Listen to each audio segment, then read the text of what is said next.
এই সাইডের ভাড়া দিয়ে এই সাইডে যে মশকের পাত্রটা ছিল এই সাইডটা নিচু করে দিয়ে পানি নেওয়ার জন্য দিলেন। এদিকে শুনবা এই সাইডে হাতটাও কেটে দিল। তিনি আমার দুই হাত করে দিয়েছে, তাই কি হয়েছে? তিনি নিজের মাথা নিচু করে দিয়ে সমুদ্র থেকে নদী থেকে পানি ওঠাতে গেলেন। এই এদিকে সুন্দরা ছুরি দিয়ে তার কল্লাটা দুই খণ্ড। ইসলামের নির্মম ইতিহাস আপনাদেরকে আমি শোনাচ্ছি। যেই ঘটনার পরে ইসলাম সংগঠিত হয়েছে পৃথিবীতে, যেই ঘটনা এই 10 মুহররমে সংগঠিত হয়েছে, যেই ঘটনা আজ মুমিন মুসলমানরা হৃদয়ের মধ্যে রক্তক্ষরণ করে। ইমাম হুসাইন পাকের 72 কাফেলা একের পর এক শহীদ হচ্ছেন। সর্বশেষ ইমাম হুসাইন পাকের কলিজার টুকরা সন্তান আলী আসগার 6 মাসের শিশু। আমার আপনার বাড়িতে বাচ্চা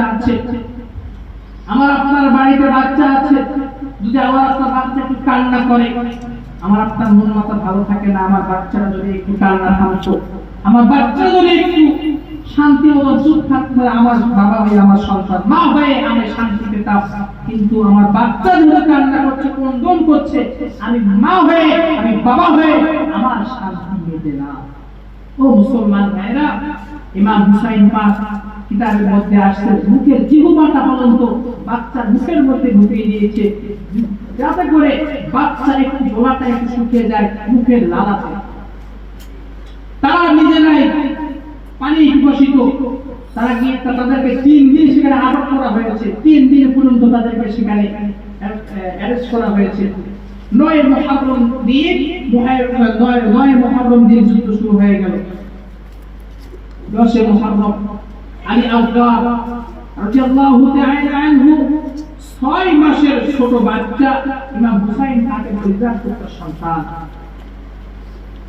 বাচ্চা কান্না করছে, এদিকে বাহিনী দ্বারা পানি চারিদিকে বন্ধ করে দিয়েছে।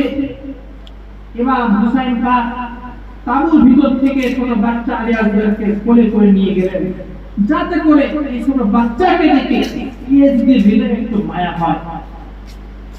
এই নিয়ে তিনি বাচ্চাটাকে বাইরে করে নিয়ে গেলেন। তাঁবু থেকে বাইরে করে বাচ্চাটাকে দেখে বললেন, এদিকে বাহিনী, তোদের বাড়িতেও বাচ্চা আছে, তোদের বাড়িতেও বিবি আছে,